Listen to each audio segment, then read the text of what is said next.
आज महाराष्ट्र नवनिर्माण सेनेच्या वतीनं आम्ही शेतकऱ्यांना सोबत घेऊन 2-3 दिवस मागं 31 तारीख, 31 ऑगस्ट, 1 सप्टेंबर आणि 2 सप्टेंबर अशी 3 दिवस सतत लातूरमध्ये अतिवृष्टी झालेली आहे। आणि अतिवृष्टी झाल्यामुळं अनेक शेतकऱ्यांच्या शेतामध्ये पाणी साचलं।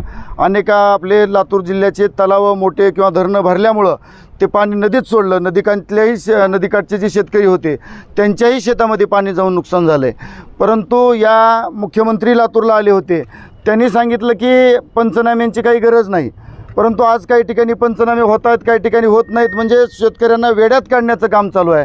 खरं तर आमचा अशी मागणी आहे की शेतकऱ्यांना पंचनाम्याच्या वगैरे फेऱ्यात तुम्ही अडकू नका। शेतकऱ्यांना तुम्ही डायरेक्ट 50,000ची हेक्टरी मदत करा, ही आमची पहिली मागणी आहे। दुसरी मागणी आमची अशी आहे की 4,000 रुपये सोयाबीनचा भाव झाला आहे, 4200 4,000 रुपये। आणि काल सरकारनं जाहीर केलं आहे, कृषीमंत्र्यांनी जाहीर केलं आहे की आम्ही हमीभावानुसार सोयाबीन खरेदी करू। परंतु हमीभावानुसार जरी सोयाबीन खरेदी केलं तर 4,892 रुपये हमीभाव आहे।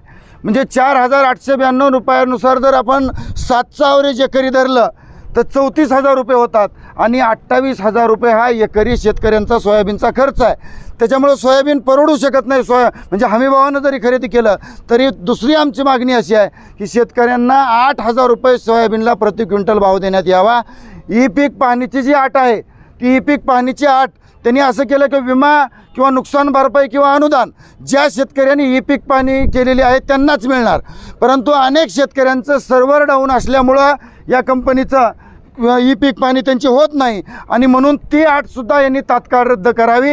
यासोबत ज्या शेतकऱ्यांना गतवर्षी दुष्काळी परिस्थिती होती, दुष्काळी परिस्थितीमध्ये शेतकऱ्यांना विमा मिळणं गरजेचं होतं, परंतु शेतकऱ्यांना विमा लातूर जिल्ह्यामध्ये मिळालेला नाही। त्यामुळं खरीपाचा आणि रब्बीचा दोन्ही विमा शेतकऱ्यांच्या खात्यामध्ये टाकण्यात यावा। या व इतर मागण्यासाठी आम्ही आज महाराष्ट्र नवनिर्माण सेनेच्या वतीनं शेतकऱ्यांना घेऊन या ठिकाणी रस्ता रोको आंदोलन जिल्हाधिकारी कार्यालयासमोर करत आहोत। जर आता हे आम्ही आंदोलन सुरुवात केली आहे, संपूर्ण जिल्ह्यामध्ये या 2-3 दिवसामध्ये आम्ही रस्ता रोको आंदोलन, कॅन्डल मार्च काढणार आहोत।